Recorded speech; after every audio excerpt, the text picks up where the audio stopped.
Hey guys, Wonder Wolf here, King Z over there. We're back today with a episode 3 review on our shorter format, Winter's Wrath, Summer Scorn. We're going to get right into it. We're not here to mess around because we know you guys are busy. Dude, I'm going to ask King Z real quick, initial impression of the episode, because I kind of prompted him that this one was a little bit different, and I even gave him a comp. What'd you think, dude? Overall, welcome everybody. Glad y'all can make it again as we do our shorter format game style version. Overall, I think the episode was different. I wouldn't say good. I'm not going to say bad. Just different. It certain areas rub me the wrong way, but I see what they're trying to do because we've seen this the character that they focused on in a total of 5 episodes now throughout all 3 seasons. So, Yep. And reaching way back. Like without that recap at the beginning, I probably wouldn't have remembered. We'll talk more about that though, for sure. True. So different, not good, not bad, somewhere in the middle. Yeah. All right. And for those of you watching at home, the prompt I gave King Zia, I thought he was going to like it a little bit more. I actually gave it an Andor comparison because it ran a little longer, it ran a little slower, and it explored some kind of ethical, morally ambiguous gray area, on their main subject matter of cloning.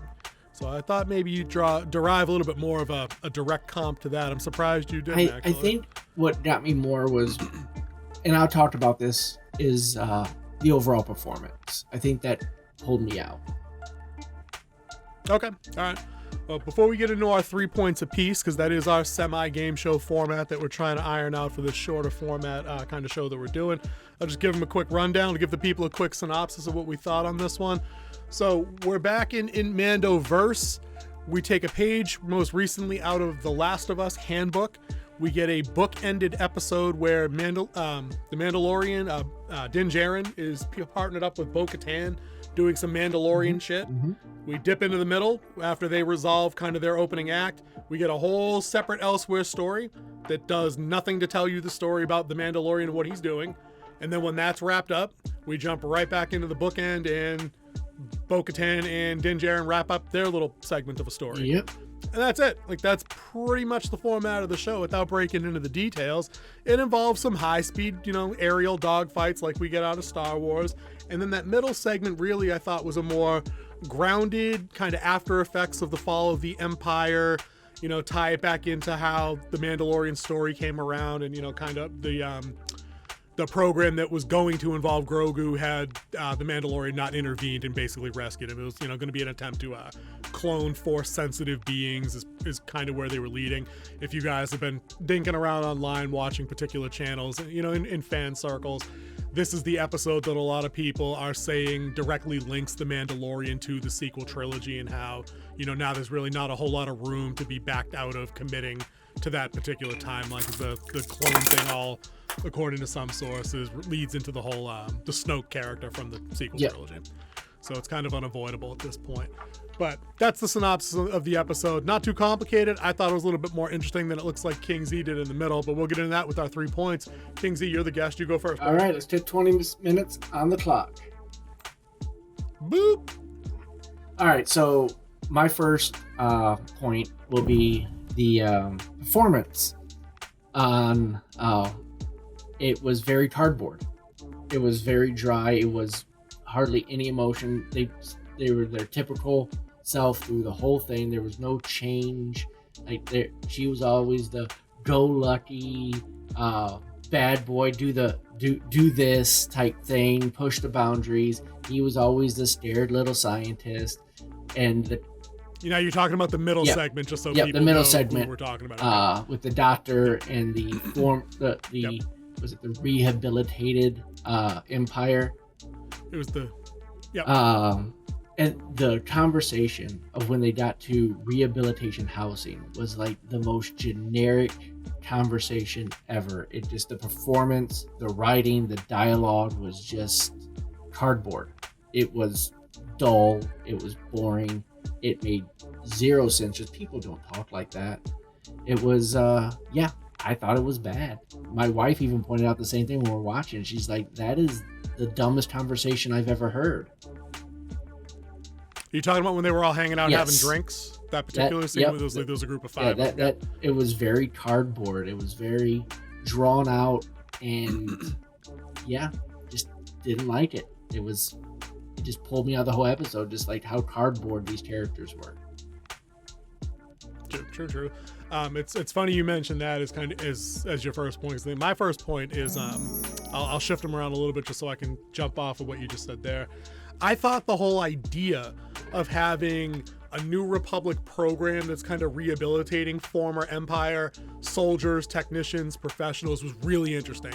And it's too bad that this episode is taking place, it's nested in the middle of The Mandalorian, because I think there's a different show idea or a topic to be had done in other hands in other ways. And it could have followed a core group of people as we see their responses to being reintegrated into a new government and a new society that hates them. They can look, because that would have been the interesting thing to follow is, you got to reintegrate back in. So when you're walking around Coruscant, you got to wear your new whatever you said, like the reintegrated, whatever. They had it was almost like a scarlet letter. They had a particular badge that they wore.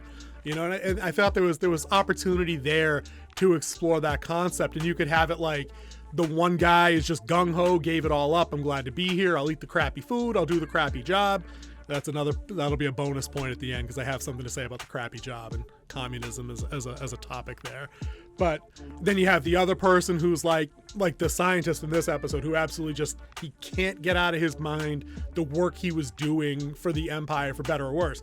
And I don't believe he had any malintent. I think he was just probably your typical high IQ, idiot, savant, genius, whatever he was, that just couldn't get rid of the intellectual itch that his mind had. And he had to get back into it, and we saw what it ended up being his downfall.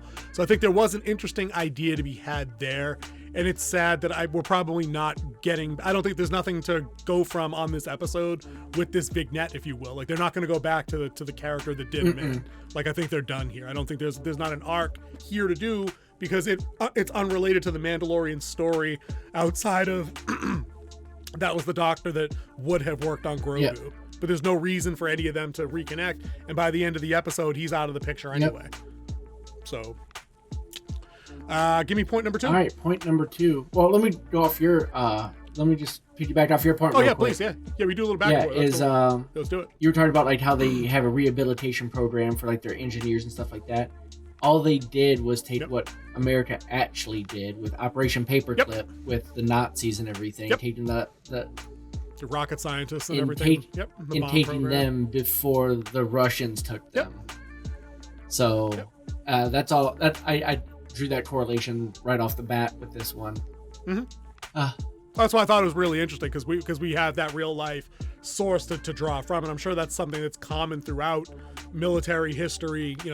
Cross-culturally, different time periods. Of course you want the best and brightest from the other side working for you. Why wouldn't you? Especially if you hold all the keys and you got the short and curlies, but you got them by the short and curlies. Like, make them do what you want. Like that kind of that. Point number 2 from you. All right. So point number 2 was I think they did a great job of recycling Coruscant from Andor because Coruscant looked beautiful in this. I knew like 90% of it was CGI, but it just looked really good. It was the whole traffic of everything and how it flowed, it looked really good. Like what the capital should look like after a new regime takes over.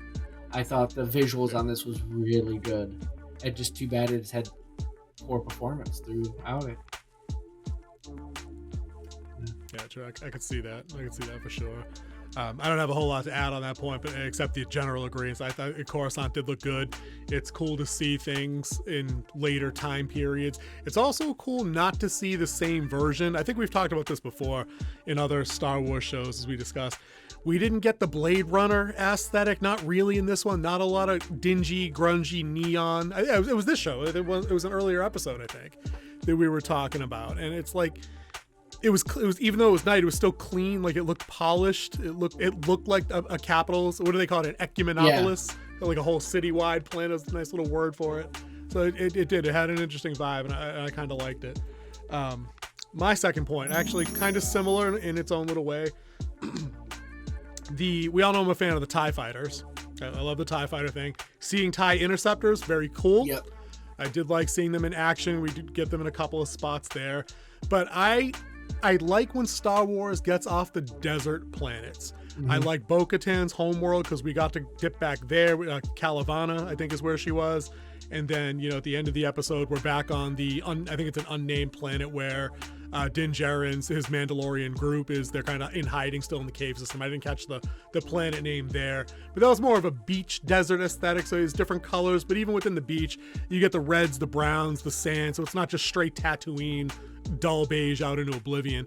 But Bo-Katan's planet with the seaside castle with the water spraying up over the rocks almost had a kind of like a fantasy film, like a fantasy story kind of vibe, castle by the sea kind of thing. So I was digging that.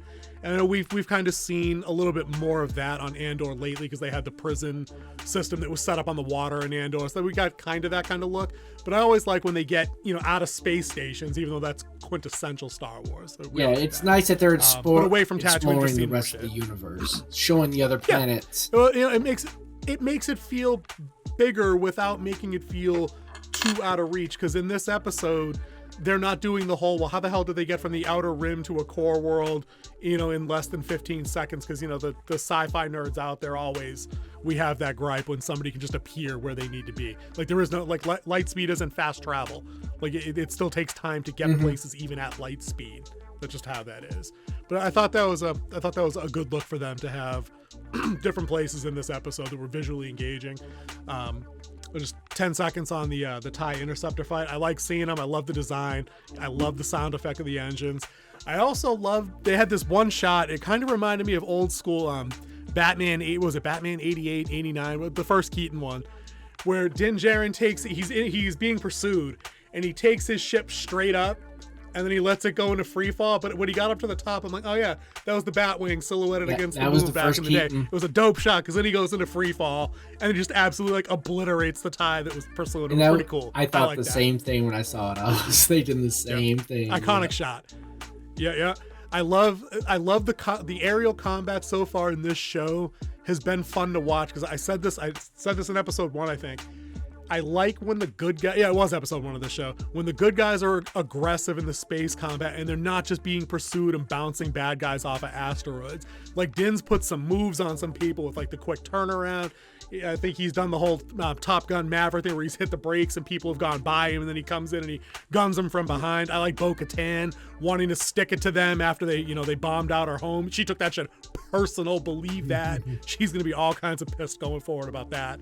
But then their little back and forth, in those aerial scenes are like, no, we got to get out of here. That's like a whole squadron coming up. They have a good chemistry in this one where they're working together kind of as equals. They're kind of saving each other back and forth at various kind of spots. And I didn't think it was as one-sided as she saved him like 8 times last week. So I was with that whole aesthetic was better this week. Are you digging the space combat in this one? Or no, it was really good. It seems like they have the same story beats per episode. So they have like the opening, some type of space combat or the use of a fighter hook.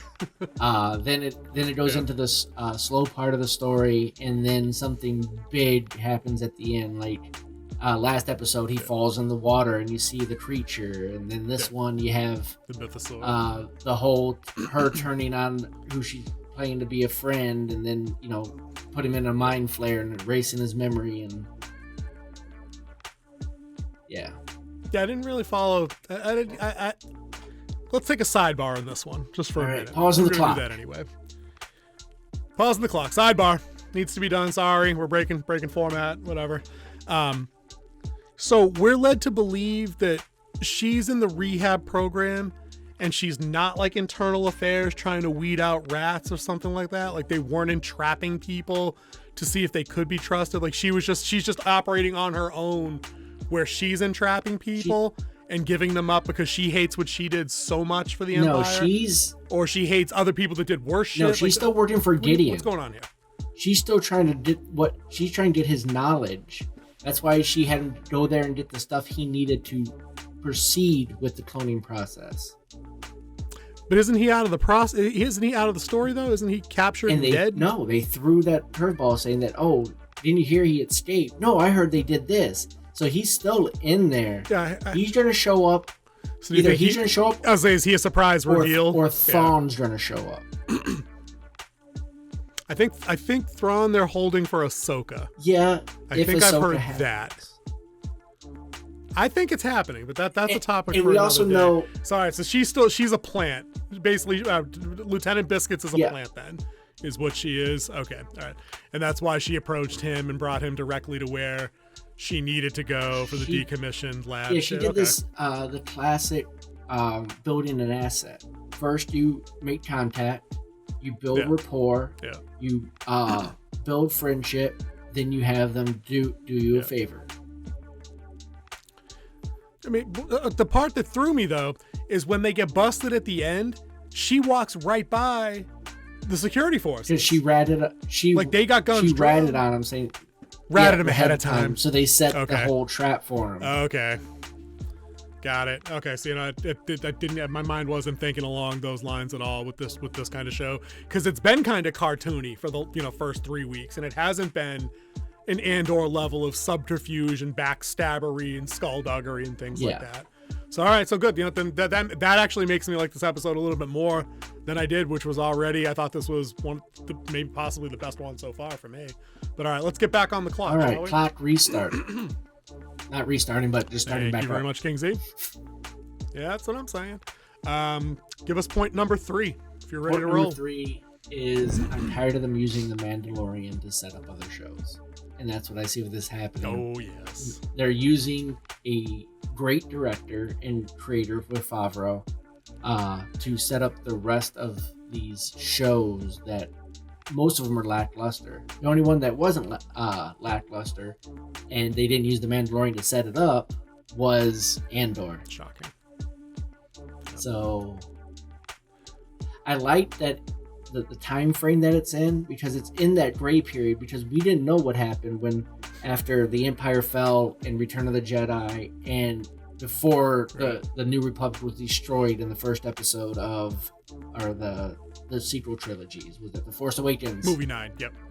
Episode 7. What was it, like 30 years in between that passed? So that's what they never say it outright, but it's estimated to be about 30. Because you didn't see, I mean, they had to age it a little bit. I mean, they brought Han back, and Han's wicked old. They brought Leia back, wicked. She's wicked old.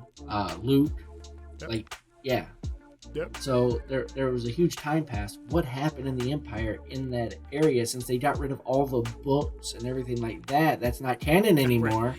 Right. And that's a key point because we knew what happened because we had the Thrawn trilogy and we damn well knew that the Emperor had a contingency plan for his fall at any given minute, and that he had operatives out there like Mara Jade. But that shit's not real according to Kathleen Kennedy. Oh no, there weren't 95 books to draw from like comics. We had nothing to go on. We had to wing it. Raise a Palpatine, raise a Skywalker, raise a Kenobi. Her parents are dead. She's a clone. Yeah, we knew what happened. Because they did have the Force user clone, because they had using the more he used the Force, he got insane, and that was they had in the whole Heir to the Empire series. Yep, that's Thrawn Book 1, right? Mm-hmm. Exactly right. So yeah, they can piss right off that whole. Well, we're gonna make up what happened in them 30. No, we knew, and you guys blew it. So no, we're not gonna talk about. We won't get into that anymore today. I'll give my third and then I'll give my bonus because we're going to do bonuses today if you want. Third point for me, similar kind of to what you're talking about, this show being kind of like a launching pad for the Star Wars expanded universe, whatever they're going to call it when they come around to coming up with names. Dude, why is Baby Yoda on this show? And if there's any reason other than merchandising, now's the time to tell me. Because I can't understand what has he done in 4 episodes except he went and got Bo-Katan when Mandalorian was in trouble. There's no reason for this thing to be here. And if I'm inclined to believe sources online that are talking about the ratings hit that I guess on Samba TV has some viewership numbers that say this is one of the lowest viewed Star Wars projects on Disney Plus right now. We've got stories coming out on other vendors, that are making toys and lunch boxes and t-shirts saying Grogu's not a draw this year. The Lego sets aren't moving like they used to for this kind of stuff. So did they not see this coming? Did they not think there would be a logical? It borders almost kind of like on the Avengers phenomenon, where like we worked up to Endgame and then we didn't know what to do next to keep going.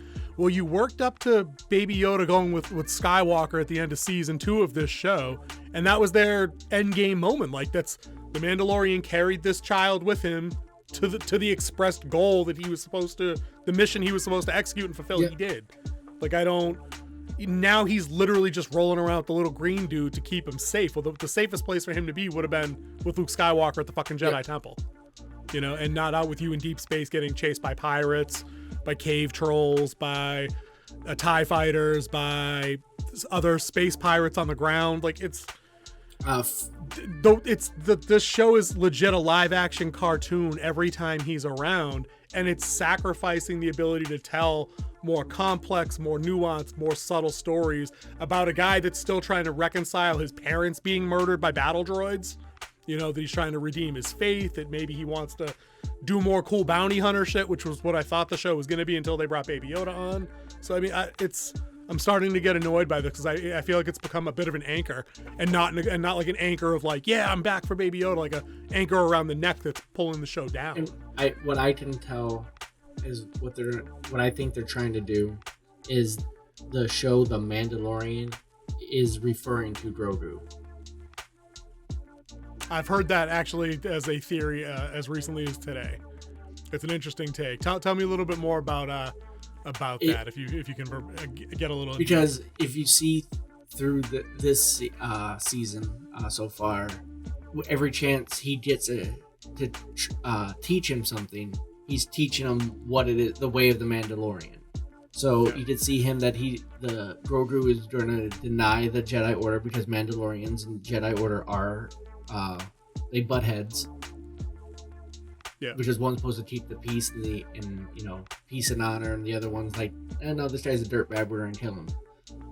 So I can see them training Grogu to be the Mandalorian and then take on the Darksaber. Now, I did see one where they're saying he's supposed to be the first Jedi to wield the Darksaber, but that's not true because the first Jedi, it was a Jedi who built the Darksaber. He was a Mandalorian as well, who built the Darksaber, but he was also a Jedi because he was trained at the temple on Coruscant, and he left to become pretty much the same.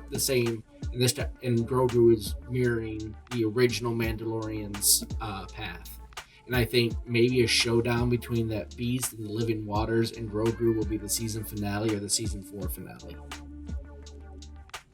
I don't know if he's going to do the showdown with that. I think that the Mythosaur was only there to reignite Bo-Katan's faith, which is why she asked him, hey, when you were down there, did you see anything? And he said no, like, I don't, the water going by, because that's their symbol. So I think that was just there to make her be like, well, maybe I've fallen a little too far from the way, and it's time for me to put aside my petty pride. And I don't think you see that thing again. And she also didn't take her helmet off with anything either.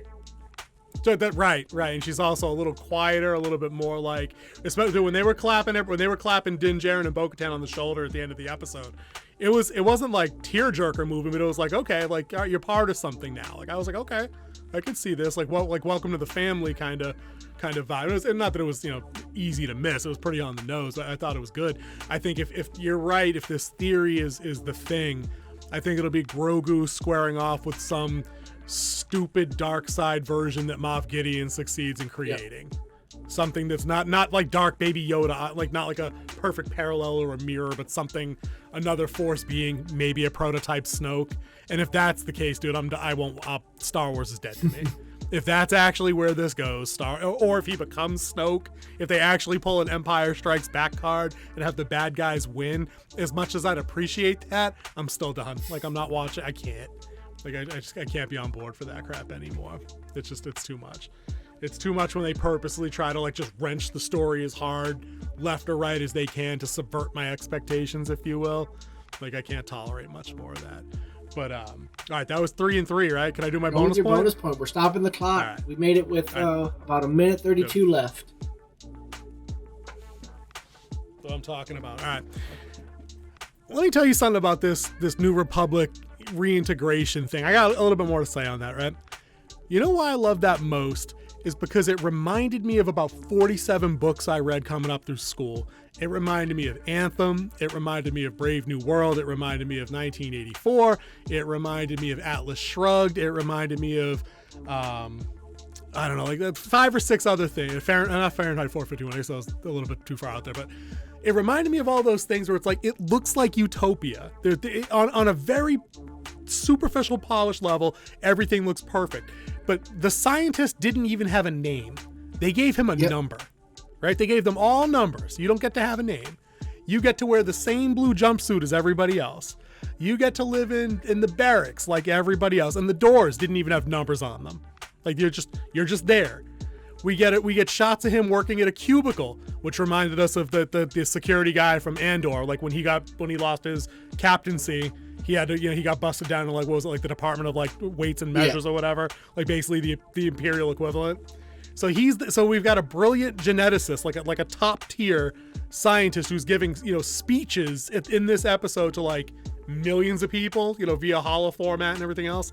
But his day job is he's like data entry technician. Like he's just looking at slides so they can decommission old Imperial junk and banned and illegal technology.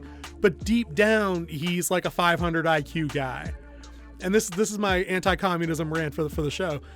This is the problem with this kind of planned bullshit where it's like, oh, Zach, well, we needed street sweepers this year you were born. So even though you're fucking brilliant, you don't get to be a doctor and, work frontline and do combat medicine or work on cures for diseases that have plagued us for generations. We actually just need guys to deliver the mail.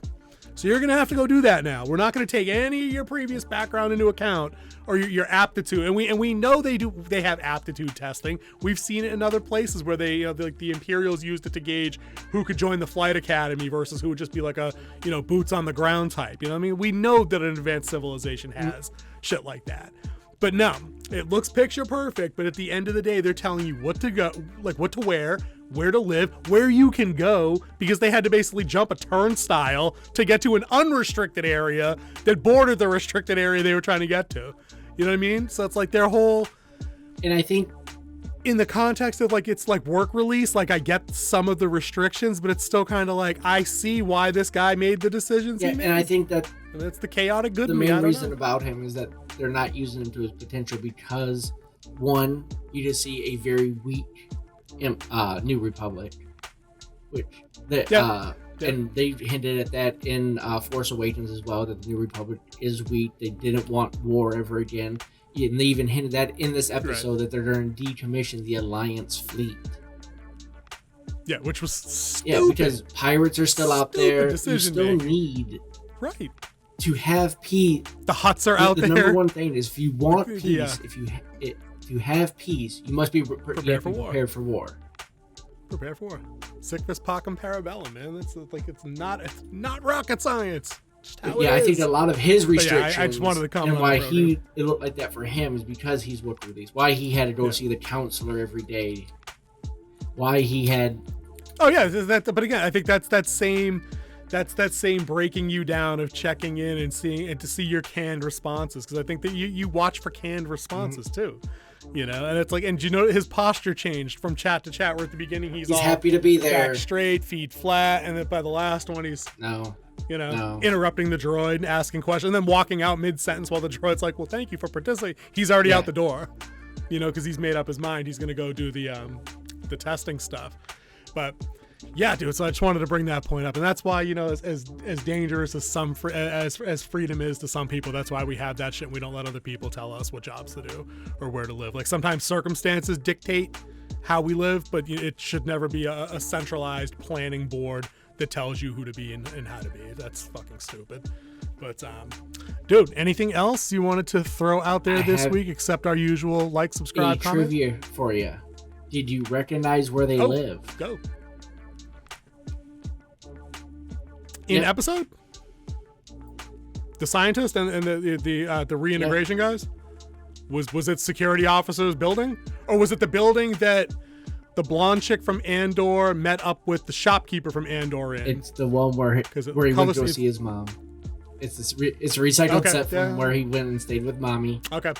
I could see that. And thank God the mechanic and the mom weren't in this one, because that would have taken like 73 points off of this one for me, because that would have annoyed the hell out of me. But good call on that. And you know, and just to comment on that, like, recycle sets. I don't care. Fine. I wouldn't have known that unless somebody else that knew it pointed it out to me. Like, it doesn't bother me that they're smart with the physical assets that they have. Oh, no. You know what I mean? To make the show. That's fine for me. I don't care about and that at all. It's a different time period. You can see, like, before, it was like, that was like almost like a pristine type. And this one, it's more ran down, more Barrett's like. Oh, it's like, yeah, because it's however many years later. You know what I mean? It's a 30 they years. aged it pretty 35. Well. Right. True. Yes, I was digging that. That works out for what we're doing here. But I'll take King Z's playbook for today, and I'll say something to the effect of, comment below if you're watching the Andorlorian, because this week to me it was the Andorlorian. It was a little longer. I thought it had a little bit more depth to it. So if you're watching Mandalorian though on Disney Plus, comment. Let us know if you're about ready to get off the train. Do you guys want to see Moff Gideon come back? Do we need to see a straight A to B connection between this show and the sequel trilogy? I think a lot of people probably not looking forward to that angle at all. Consider subbing to the channel if you've enjoyed your brief stay here today. We'd appreciate that. And as always, we'll see you next week. Later, guys.